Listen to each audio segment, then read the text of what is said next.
Start. कि आज पुण्यतिथि है। स्वतंत्रता के परम पुजारी महाराणा प्रताप की पुण्य तिथि पर मैं उन्हें श्रद्धांजलि अर्पित करता हूँ। मैं ओम विश्वदीप गुरुकुल का हृदय से आभार व्यक्त करता हूँ कि उन्होंने मुझे ये अवसर प्रदान किया कि महाराणा प्रताप की जीवनी के, उनकी गौरवशाली जीवनी के कुछ अंश मैं आज आपके सामने प्रस्तुत करूं। महाराणा प्रताप का पुण्य स्मरण उन स्वतंत्रता के पुजारियों को एक विनम्र श्रद्धांजलि देना है जिन्होंने इस मातृभूमि के लिए अपने जीवन का सर्वस्व न्यौछावर कर दिया। भारतीय स्वतंत्रता संग्राम के उन लाखों लाख स्वतंत्रता सेनानियों को आज इस अवसर पर मैं श्रद्धांजलि अर्पित करता। महाराणा प्रताप का जन्म एक ऐसे कालखंड में हुआ जब भारत पर विदेशी आक्रांता मुगल बादशाह ने अपने इस मातृभूमि को पूरी तरह से आक्रांत कर लिया था। अकबर उस समय का विश्व का सबसे शक्तिशाली बादशाह था। अकबर के दादा बाबर ने जब भारत पे हमला किया उस समय महाराणा प्रताप के दादा महाराणा सांगा ने 1527 ईस्वी में खानवा के रण क्षेत्र में बाबर से लोहा लिया था। उनके नेतृत्व में 111 हिंदू राजा उस समय लड़े थे और भारतीय सेना के उस समय करीब 2 लाख वीरों ने अपने प्राणों की आहुति दी थी उस खानवा के रण क्षेत्र में। उन्हीं महाराणा सांगा के सुयोग्य पुत्र महाराणा प्रताप थे। महाराणा प्रताप के पूर्वज गुहिलोत राजवंश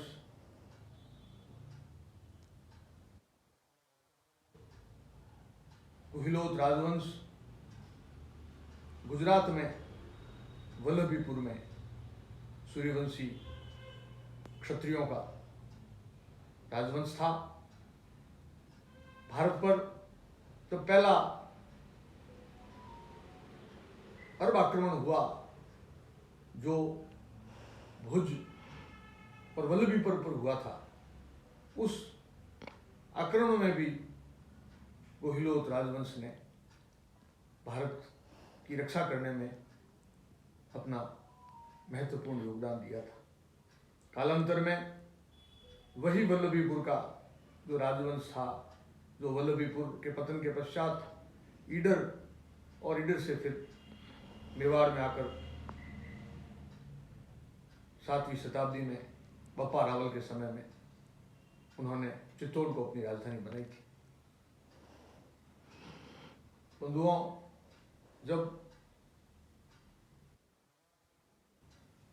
मिहिर भोज के समय में दूसरा जब अरब आक्रमण आया उस समय भी मेवाड़ के शासक बप्पा रावल ने भारत की रक्षा में,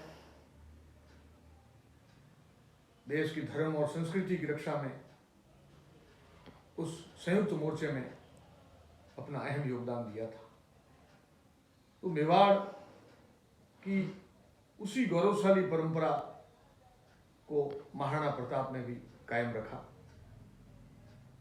अकबर ने जब पानीपत के दूसरे युद्ध के पश्चात दिल्ली पर और आगरा पर अपना कब्जा कर लिया, तब उसके दिमाग में एक ही बात थी कि खानवा में महाराणा सांगा ने उससे लोहा लिया था और उस युद्ध में भारत के सभी राजाओं ने अपने परिवार के साथ आहुति दी थी। तो अकबर के दिमाग में, जहन में एक ही बात थी कि जब तक यहाँ के देशी राज्यों को समाप्त नहीं करेंगे तब तक मैं भारत के अंदर अपना परचम नहीं फहरा सकता। उसकी उसी साम्राज्यवादी नीति के तहत अकबर ने ये तय किया कि मुझे, जो इस समय भारत में हिंदू धर्म और संस्कृति का केंद्र है, सनातन धर्म की संस्कृति का जो केंद्र है, प्रतीक है, जिसके पीछे आज भी भारत के लोग श्रद्धा भाव से देखते हैं, मुझे उस साम्राज्य को समाप्त करना है। इसी मंशा के साथ 5 नवंबर 1564 को अकबर ने अपने जीवन का सबसे बड़ा सैन्य अभियान किया। मध्य एशिया, तजाकिस्तान, बलूचिस्तान और मध्य एशिया के जो सुदूर इलाके थे, वहां से उसने पैसे बांटकर भारी सैनिकों की भर्ती की और करीब 1 लाख फौज उसके पास थी। 2 लाख लड़ाके, बर्बर लड़ाके उसने मध्य एशिया से भर्ती किए। उन 3 लाख फौज के साथ अकबर ने अपने जीवन का सबसे बड़ा सैन्य अभियान चित्तौड़ पर किया। 5 नवंबर 1564 को उसने चित्तौड़ के ऐतिहासिक दुर्ग को घेरा। चित्तौड़ का ऐतिहासिक दुर्ग 6 मील लंबा और 2.5 मील चौड़ा था। उसकी संपूर्ण घेराबंदी के लिए 3 लाख सैनिकों की आवश्यकता थी और उन 3 लाख सैनिकों के साथ उसने चित्तौड़ के अभेद्य दुर्ग को घेरा। को घेरने की सूचना चित्तौड़ के सेनापति राव जमल मिर्तिया को मिली, तो उन्होंने, जो उदयपुर चित्तौड़ का जो राजवंश था, उसके महाराणा उदय सिंह जी को उन्होंने निवेदन किया कि ये युद्ध बड़ा भयंकर होगा, इस युद्ध में सबको अपने प्राणों की आहुति देनी पड़ेगी, आप इस क्षेत्र से सुरक्षित निकल जाएं, क्योंकि जमल या चित्तौड़ की फौज में उस समय केवल 40,000 सैनिक थे। 3 लाख उन बर्बर आक्रांताओं के सामने 40,000 की संख्या बहुत कम थी। महाराणा उदय सिंह जी जैमल के इस निवेदन पर उदयपुर चित्तौड़ से निकलकर कुंभलगढ़ चले गए। परंतु ऐसी स्थिति में भी उनके जो ज्येष्ठ पुत्र थे कुंवर प्रताप सिंह जी, उन्होंने कहा कि मैं अंतिम क्षण तक चित्तौड़ को नहीं छोड़ सकता। उन्होंने चित्तौड़ में ही जैमल के साथ रहना तय किया। उन्होंने कहा कि मैं चित्तौड़ अंतिम श्वास रहने तक मैं चित्तौड़ की रक्षा करूंगा, मातृभूमि की रक्षा करूंगा। बंधुओं, अकबर का घेरा नवंबर से लेके मार्च तक चला। मार्च के महीने में अकबर को ये पता लगा कि भी चित्तौड़ के अंदर रसद सामग्री किले के अंदर कम हो रही है, तो उसने सुरंगें, बारूद की सुरंगें लगाकर किले के उत्तरी भाग को तोड़ा।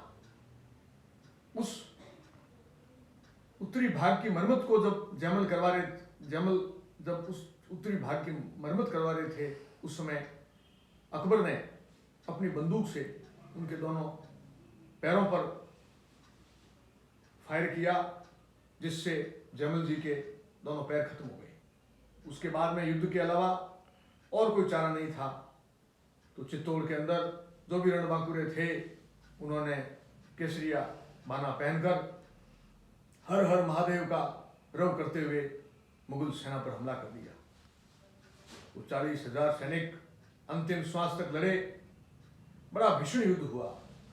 उस युद्ध में अकबर की जरूर जीत हुई, परंतु जैमल का जो शौर्य था वो आज भी जनमानस पर जैमल और फत्ता के त्याग और बलिदान को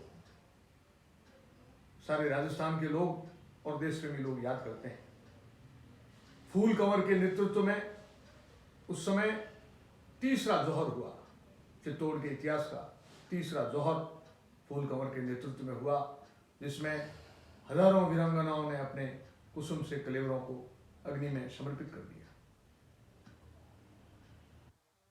पश्चात अकबर ने पूरे देश को एक संदेश देने के लिए 30,000 जो निरीह जनता थी चित्तौड़ की, आम जो लोग थे, उनका उसने कत्लेआम करवाया। उसके पीछे एक ही उद्देश्य था कि जो हमसे टकराएगा वो मिट्टी में मिल जाएगा। स्वतंत्रता के लिए अब कोई व्यक्ति मेरे सामने खड़ा नहीं हो सकता। स्वतंत्रता के लिए कोई व्यक्ति अब मेरे सामने संघर्ष नहीं कर सकता। इस उद्देश्य के साथ अकबर ने चित्तौड़ में निरीह जनसंहार किया। आज भी लोग कहते हैं कि उस जनसंहार में एक मण जनेऊ का वजन हुआ था। जिन मृतक लोगों की जनेऊओं को जब इकट्ठा किया गया तो उसका वजन एक मण था। साथियों, उस आक्रांता की इसी नीति से देश और धर्म की संस्कृति की रक्षा करने के लिए महाराणा प्रताप ने उस दिन संकल्प लिया था कि मैं जब तक जीऊंगा तब तक इस देश और धर्म की संस्कृति के लिए संघर्ष करूंगा, इस चित्तौड़ के किले को मुक्त करवाऊंगा और इस मुगल सत्ता के सामने कभी भी अधीनता स्वीकार नहीं करूंगा। अपनी आन बान और शान के लिए मैं हमेशा युद्ध करूंगा, संघर्ष करूंगा। उसी संकल्प के साथ उन्होंने पूरे अपना जीवन पर्यंत उन्होंने अकबर के साथ संघर्ष किया। उन्होंने ये प्रण लिया था कि जब तक मैं चित्तौड़ को मुगलों से मुक्त नहीं करा लूंगा तब तक राजसी थाल और चांदी के थाल और स्वर्ण के थाल में भोजन नहीं करूंगा, भूमि के ऊपर सोऊंगा, अच्छे वस्त्र नहीं पहनूंगा और कोई भी राग रंग या उत्सव में शामिल नहीं होगा। उसी प्रण को उन्होंने अपने जीवन भर निभाया। किसी कवि ने एक दोहा कहा था, पग पग भमिया पहाड़ धरा छोड़ रख्यो धर्म, महाराणा और मेवाड़ हृदय बसिया इंद्र। वो महाराणा प्रताप उस संघर्ष के लिए जीवन भर उन्होंने चित्तौड़ के उस पहाड़ी क्षेत्र में चप्पे चप्पे को छान मारा। उसी संघर्ष में उन्होंने जो चित्तौड़ के अंदर उस समय सबसे बड़ा एक जन समुदाय था भीलों का, जो वनवासी लोग थे, जो उस मेवाड़ के क्षेत्र में हजारों साल से रह रहे थे, उन्होंने उन भीलों का सहयोग प्राप्त किया। उन भीलों को कहा कि इस मातृभूमि की रक्षा के लिए आज हमें एक होना है। और उस महापुरुष की ये देन थी कि उस समय के तत्कालीन जितने भी भील सरदार थे, जिनमें अग्रणी राणा पूंजा था, उन सब ने मिलकर के उनके साथ अंतिम श्वास तक स्वतंत्रता की लड़ाई लड़ी।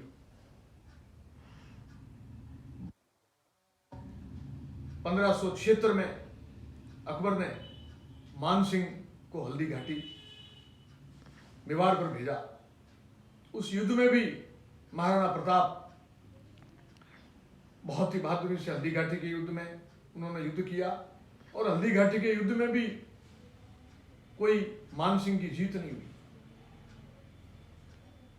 उसके उपरांत और भी कई सूबेदारों को उसने चित्तौड़ पर हमला करने के लिए भेजा, परंतु अकबर का मंसूबा कभी सफल नहीं हुआ।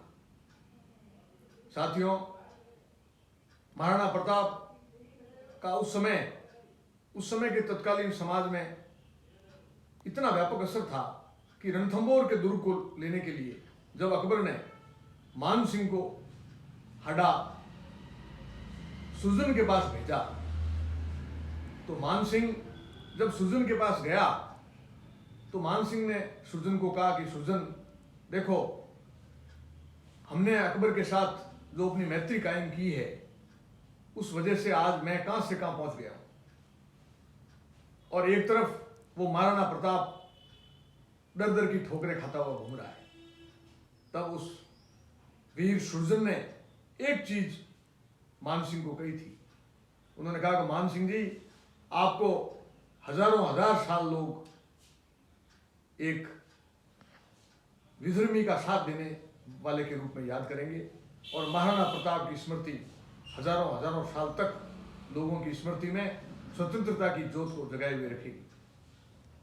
तो महाराणा प्रताप का आदर्श, चाहे 1857 का स्वतंत्रता संग्राम हो, चाहे उसके बाद जो भी मुगल सल्तनत के साथ युद्ध हो, उस समय उनके आदर्श को सभी क्षत्रिय योद्धाओं ने स्वीकार किया। हमारे स्वतंत्रता संग्राम में 1857 का स्वतंत्रता संग्राम हो, चाहे उसके पश्चात के जो भी स्वतंत्रता संग्राम हो, हमेशा महाराणा प्रताप का व्यक्तित्व स्वतंत्रता सेनानियों के लिए एक देदीप्यमान नक्षत्र के रूप में आज भी, उस समय भी था और आज भी कायम रहेगा। हमारे आने वाली पीढ़ियों को उनका स्मरण हमेशा स्वतंत्रता के लिए संघर्ष करने का हौसला और हिम्मत हमें देता रहेगा। धन्यवाद।